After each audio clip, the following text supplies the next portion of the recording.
principale difficulté dans un retournement d'entreprise, c'est d'arriver à faire en sorte que les équipes ne soient pas responsables de l'échec, que le chef d'entreprise accepte de se remettre en cause et que très vite il fasse le bon diagnostic.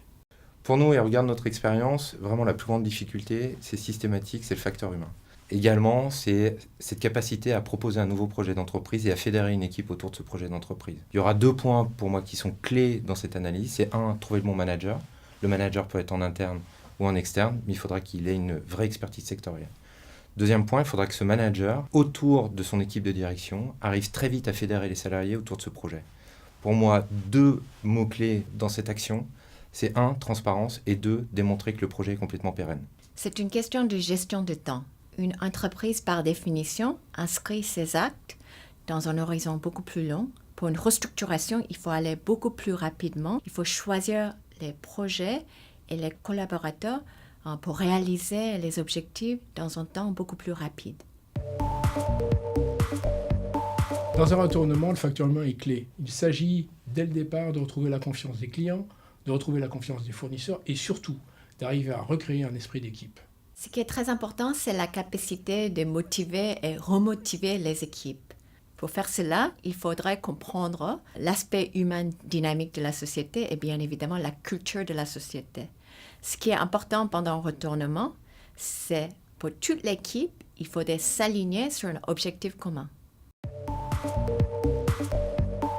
C'est exactement le sens de notre partenariat avec la RE.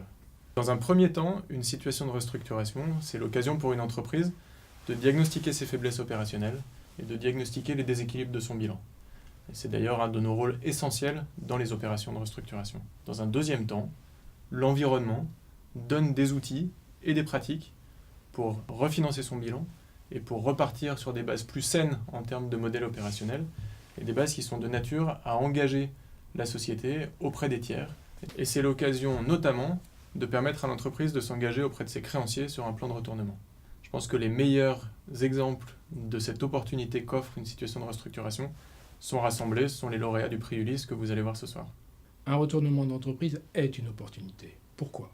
Tout simplement parce que c'est le moment précis où on est obligé de se poser la question de sa stratégie. Et repenser une stratégie, c'est se donner de nouveaux défis. Un retournement, par définition, nécessite une analyse précise du périmètre d'action. Et pendant cette période de crise, la société pourrait réorienter, par exemple, leurs produits, leurs clients, qui est peut-être pas forcément dans le cœur de cible de la société.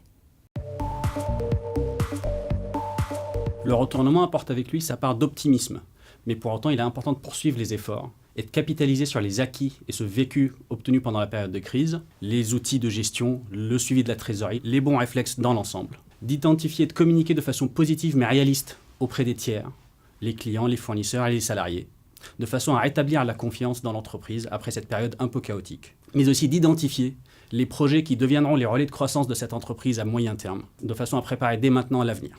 Un, c'est de s'entourer avec des conseils compétents, qui n'est pas forcément le conseil traditionnel de la société. 2, comprendre l'horizon de temps disponible en faisant des analyses très poussées. 3, de ne pas s'accrocher au passé, même si cela veut dire qu'on va sortir de la zone de confort de la direction. Et le 4, c'est de rester calme et concentré sur les objectifs de la société. Mes conseils pour les chefs d'entreprise en redressement sont de l'ordre de 3. N'hésitez pas à mettre en place une nouvelle équipe.